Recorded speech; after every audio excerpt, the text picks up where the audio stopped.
pelvis is the place where there is the residue of all the sex negativity, all the sexual repression, and everyone in our culture suffers from pelvic anxiety.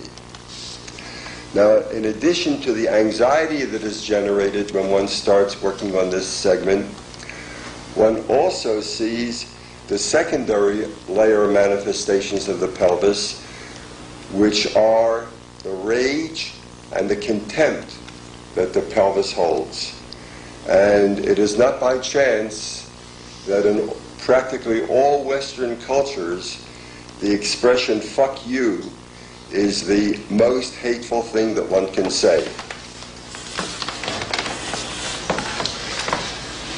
Now, the dissolution of armoring. How is armoring dissolved? In psychiatric orgotherapy, we employ all conventional modalities. We do talking therapy, we analyze dreams, we use whatever knowledge we have gained from our psychiatric residencies and our psychiatric training. We employ all the intuition that we're capable of and all of the medical art that we're capable of. We try to be as creative as we can because dealing with armoring is a creative process, and every therapist has his own individual methods in addition to what we all do commonly.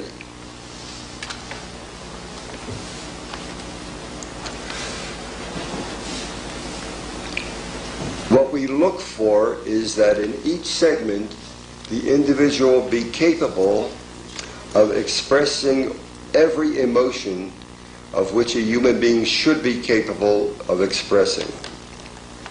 And we also examine to find out areas of hypersensitivity because they always reveal armoring. For example, if you go to touch somebody's flank and they go like this, you know that's an armored area. People shouldn't shrink when you go to touch here or here. So that an area of hypersensitivity reveals the presence of armoring. Now, in dissolving the armoring in the eyes, in addition to what I've already told you about following the lights and looking at objects around the room, patients express every emotion that they can through their eyes. They express anger, they cry, they express fear, they express paranoia, looking out of the side of their eyes. And to some extent, they should even be capable of expressing some degree of psychosis.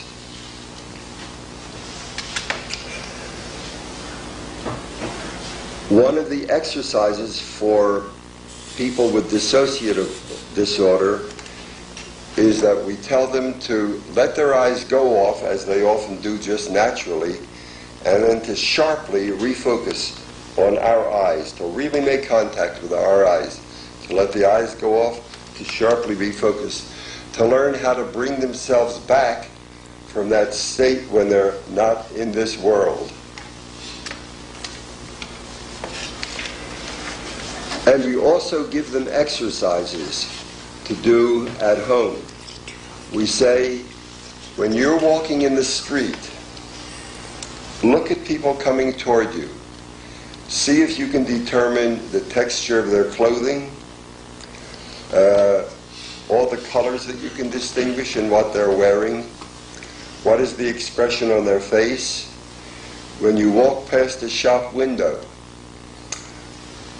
look at what is displayed in the window, then go back and check and see what you missed. When you're riding in a bus, look at the expressions of your fellow passengers. And what happens very typically is that people come in and they say, I did what you said, I looked at those expressions, and I never saw it before. Everybody is either mad or sad.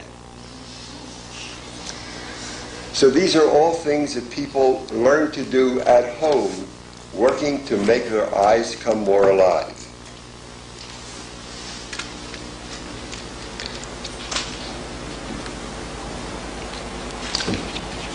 I had a very interesting experience with a schizoid patient.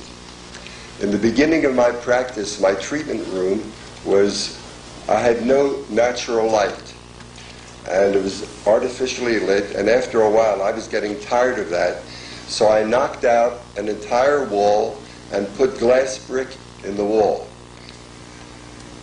About 6 months after I had put the glass brick in, a patient who had been coming every week said, "Hey, there's something different about this room." And I said, "No, there's not." He said, "Yes, there is." He says, "You didn't used to have that." 6 months later.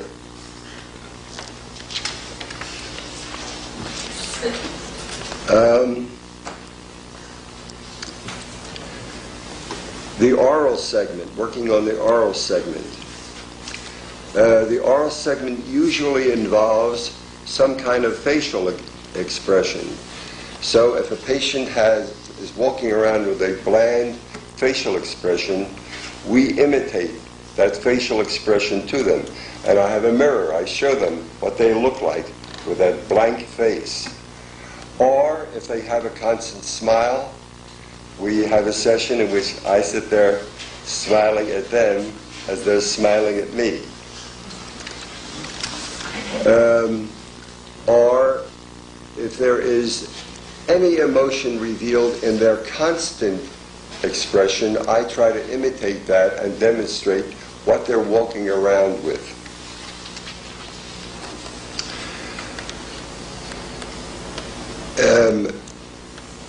We practice expressing anger by biting. I give them a sheet to bite on, and they try to bite a hole in it, and they practice biting at home on dish towels. And one lady who was practicing biting at home said as she was biting, she said, "I had an image of biting my father's finger." She says, "and I know what that meant." And an interesting fact was that when she had that experience at home, she had always complained of a tightness in her throat. And having had that experience and having integrated it into her consciousness, knowing what that biting of her father's finger image meant, her throat relaxed thereafter. She never had that complaint again. I imitate people's voices. The patients who whine, which is one of the things that drives me crazy, I whine back at them. And, I can do it very well by now, so it drives them crazy.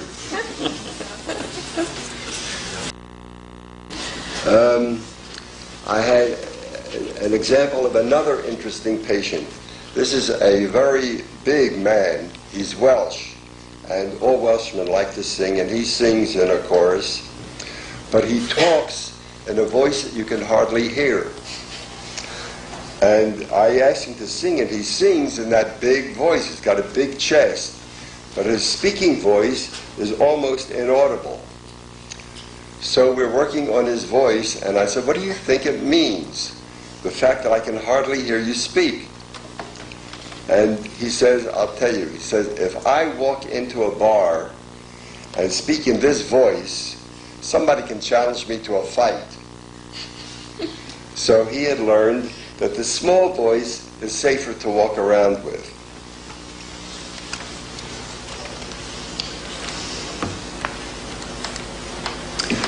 Then, as I indicated before, on working on the neck, we do a lot of painful stimulation of these tight cervical muscles in order to elicit the anger that is behind the stubbornness, or to elicit the fear that is in these muscles. And sometimes I put my hands around the throat of patients who are obviously walking around afraid of being choked to death.